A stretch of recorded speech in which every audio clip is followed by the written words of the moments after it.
कि न्याय आपको अदालतें नहीं देंगी। आप समझो इस बात को, न्याय आपको जनता दिलवाएगी। बेशक सच्चाई यही है जो सत्यपाल मलिक बोल रहा है, सच्चाई बिल्कुल यही है। एक स्टोरी सुनने को आई है कि वो गरीब लोगों के लिए बहुत हमदर्दी रखता था। अतीक के गांव के मुसलमान छोड़े में बोल रहे हैं कि अतीक को गलत मार दिया। आज मुसलमान ही बहुत अच्छे से जानते हैं कि वो जय श्री राम के नारे के बाद डरने वाले को फिल्में जो होती हैं ये सच्चाई दिखाती हैं। तो गुंडों ने मारा और गुंडों ने मरवाया, बस।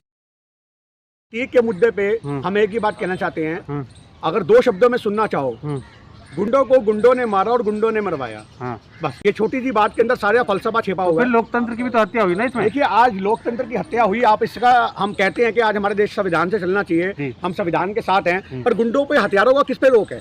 आज अगर आज छोटी सी बात अगर उसका इनकाउंटर होता तो सवाल बहुत बड़ा हो सकता था, पर आज अगर हथियारों ने मारा है तो पहला संविधान का नियम क्या कहता है कि जो अपराधी उनको पकड़ा जाना चाहिए।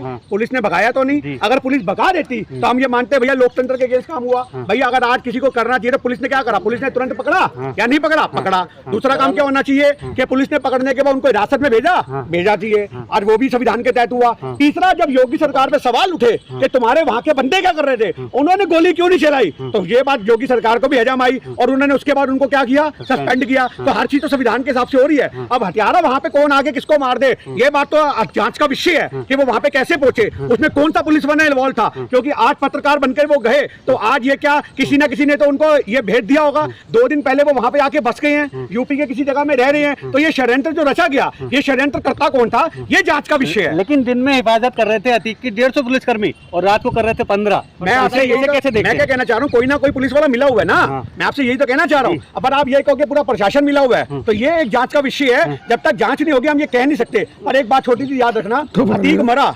आज गुंडे बदमाश की जो मौत होती है, हमारे पिताजी भी कहा करते थे और हम ये देखते आए हैं। इतनी फिल्में बनी हैं, शूट आउट पे डाला हमने फिल्म देखी, आप समझो इस बात को, जॉन इब्राहिम की। उसके बाद हमने ये फिल्म भी देखी कि सबका बदला लेगा रे तेरा फैजल। उस फिल्म में भी क्या हुआ? कत्लेआम ही हुआ। 24 घंटे के साथ ढाई ढाई ढाई ढाई ढाई। तो ये फिल्में जो होती हैं ये सच्चाई दिखाती हैं। आज गैंग वार था, अगर आप इस चीज को देखो, अतीक की मौत को कैसे देखता हूँ, तो ये 2 राजनीतिक पार्टियों के बीच में गैंग वार था जो बहुत पुराना था, जिसमें सत्ताधारी गैंग वार हमेशा भारी पड़ेगा। ये बात आप याद रखें। लेकिन इसे कैसे देखते हैं कि इस हत्या के बाद जय श्री राम के नारे लगे, पूरा ये कॉम्युनल बनाने के लिए, मुसलमानों को डराने के लिए किया गया, ये कॉम्युनल किया गया। पर आज मुसलमान ही बहुत अच्छे से जानते हैं कि वो जय श्री राम के नारे के बाद डरने वाली कौम नहीं है। वो हमेशा कहती है कि भैया हम अल्लाह से डरने वाले लोग हैं, हमें डर वर कुछ नहीं लगता। आज भी आप मुसलमानों से बोलो तो वो चोरे में बोल रहे हैं। आप सारी बातें छोड़ दो, उसके अतीक के गांव के मुसलमान चोरे में बोल रहे हैं कि अतीक को गलत मार दिया। आप समझो इस बात को, यानी कि उसके अंदर कुछ ना कुछ अच्छाई भी तो होगी, क्योंकि हर आदमी में कुछ अच्छाई होती है और कुछ बुराई होती है। आज फुल्लन देवी, आप समझो, उस गांव के लिए दहशत थी, जिन 40 ठाकुरों को लाइन में रख के गोली मारी, पर वो फुल्लन देवी उन औरतों के लिए जो एनजीओ के माध्यम से मदद करती थी, उनके लिए भगवान बन चुकी थी।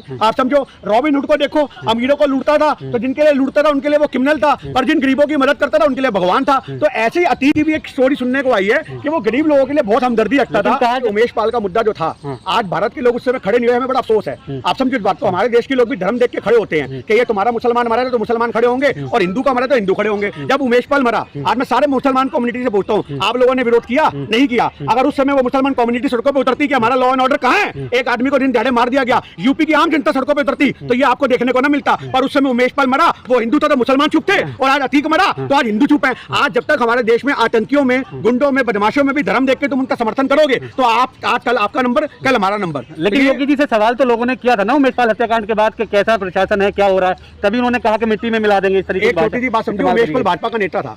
आज योगी सरकार कैसे मान लेगी? 2022 के अंदर, आप बहुत से लोगों को पता नहीं है, 2022 के अंदर जो चुनाव थे, उन चुनावों में विधानसभा के अंदर उमेश पाल ने समाजवादी पार्टी छोड़ करके इनका दामन थाम लिया था। तो योगी सरकार को यह गवारा नहीं हुआ कि हमारे आदमी को तुम मार जाओगे और 2 पुलिस वालों को भी मार जाओगे, तुम्हें कैसे बख्शा जाएगा। मैं आपको एक बार फिर बता दूं, मुझे जहां तक पर्सनली लगता है ये बहुत बड़ा षड्यंत्र था उमेश पाल को मरवाना, उमेश पाल के केस में अतीक को अंदर बंद करना, उसको उम्र कैद देना, और उसके बाद उसके बेटे का इनकाउंटर, और उसके बाद इसकी हत्या। ये पूरी साजिश है। अगर आप ये समझो तो उमेश पाल कांड के अंदर भी हो सकता है कि कोई ना कोई बंदे ऐसे होंगे जिन्होंने क्ल्यू दिया होगा उनको कि भैया ये लोग यहाँ पर जा रहे हैं। तो ये पूरा प्रशासन जो चल रहा है, ये राजनीतिक प्रतिद्वंदियों की आपस की लड़ाई है, ये आम जनता इसमें पिस रही है। तो आज भारत के लोगों से एक ही सवाल है, अगर आप उमेश पाल के साथ खड़े थे तो आपको अतीक के साथ खड़े होने का हक है। अगर आप लॉ एंड ऑर्डर पे सवाल उठा रहे हो तो आप समझो, आज भारत के लोग ही सिर्फ एक सवाल है कि आपको जब थाने में बिठा लिया जाता है तो आपकी सिफारिश वहां पे काम नहीं आती, तो आप भी नोटों का इस्तेमाल करते हो। जो लोग ये गला फाड़ फाड़ के बोल रहे देश संविधान से चलेगा, देश में कानून है, देश में लॉ एंड ऑर्डर है, ये वही लोग हैं जो 100 रुपए जेब में रख के चलते हैं, पुलिस वाला पकड़ ले तो चालान से बचने के लिए 100 रुपए जेब में डालते हैं। जब आप संविधान की धज्जियां उड़ाओगे तो आप गुंडे बदमाशों से उम्मीद करोगे कि वो संविधान के तहत काम करेंगे? लेकिन अतीक को मरने पे मसला नहीं, अतीक को मारने वालों पे मसला है कि गलत तरीके, गलत लोगों ने मारा। देखिए आज प्रशासन मारता, पुलिस मारता। आज एक छोटी सी बात को आप याद रखना, आप अतीक की हिस्ट्री पढ़ना। 10 साल तक जज उस पर फैसला नहीं सुना सके।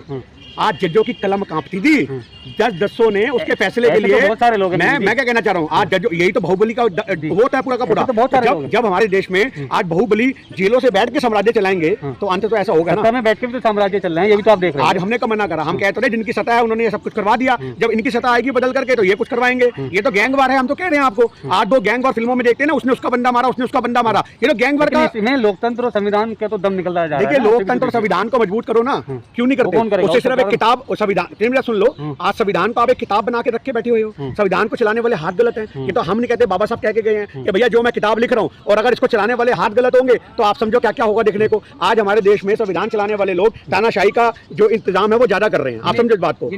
संविधान को क्या स्कूल के सिलेबस में शामिल किया जाना चाहिए?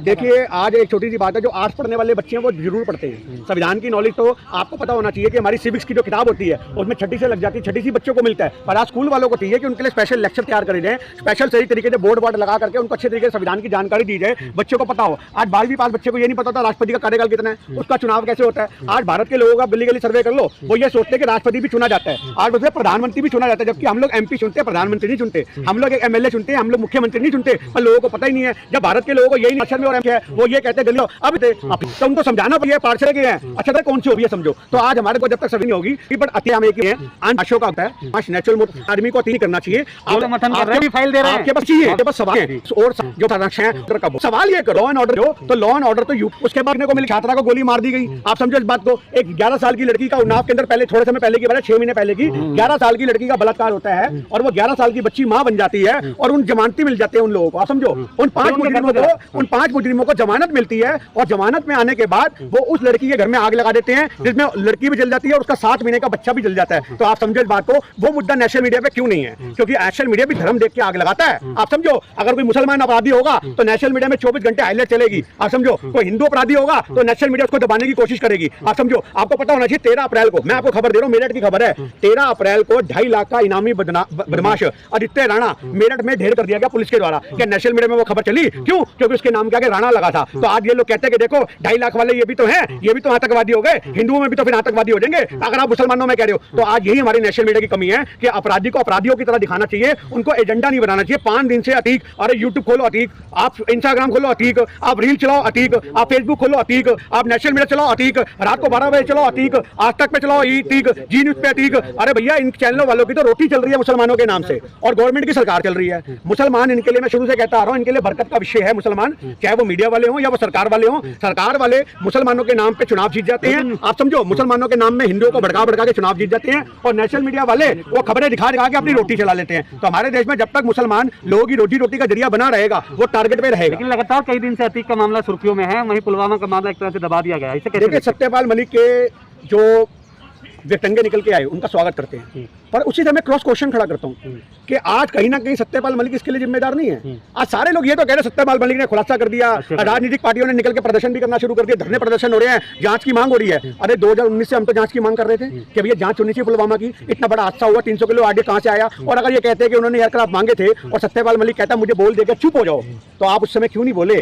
जब आज 5 साल बाद आपकी जबान निकल रही है, अगर 5 साल पहले आपने ये बात बोली होती तो 2019 में भाजपा की सरकार ना बनती। क्यों आज विनाश की स्थिति हमें देखने को मिल रही है, अर्थव्यवस्था हमारी डूब गई, देश बिकने के कगार पे आ गया, कोरोना काल में लोगों का फायदा उठाया गया, जो इतना कुछ छिड़ता गया, इसका जिम्मेदार कहीं ना कहीं सत्यपाल मलिक है। पर सत्य उस समय अपनी कुर्सी प्यारी थी। आप समझो उस समय अगर सत्यपाल मलिक ये बात बोलता तो पूरा भारत उसका स्वागत करता, पर सत्यपाल मलिक ने उस समय चुप रहना। अरे मोदी ने बोला चुप हो गया, अब मोदी ने आगे का चाबी घुमा दी, बोल दे।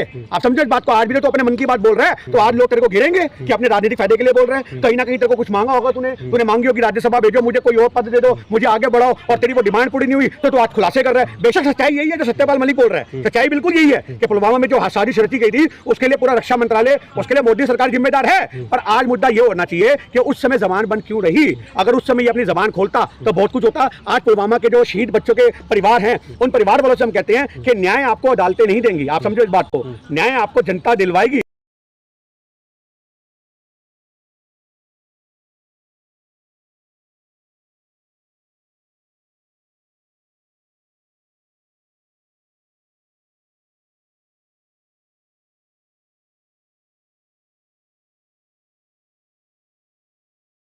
आज सारे पुलवामा के जो शहीद बच्चे हैं, उनके परिवार हैं, उनके पिताओं से हमारा हाथ जोड़ के विनम्रता पूर्वक एक अनुरोध है कि आप लोग सड़कों पे उतरो, आप लोग जमीन पे लड़ाई लड़ो, और जब तक आप जमीन पे लड़ाई नहीं लड़ोगे, आपकी डिमांड पूरी नहीं होगी, आपके बच्चे को शहीद का दर्जा नहीं मिलेगा, आपको सम्मान नहीं मिलेगा। आज पूरा भारत आपके साथ खड़ा होगा, क्योंकि शहीद के परिवार को लोग ये नहीं कह सकेंगे देखो देखो राजनीति करने आ गए। तो आज सोचने की बात है, चाहे कांग्रेस पार्टी हो या देश के बाकी आवाम के लोग हो, जब वो जाएंगे तो लोग कहेंगे कोई ना कोई संगठन वाला होगा और रोटियां सेकने के लिए आया है, पर जब शहीद के परिवार सड़कों पर निकल के आएंगे तो पूरा भारत उस झंडे के पीछे चलेगा, उसका हम सम्मान करते हैं। बहुत शुक्रिया।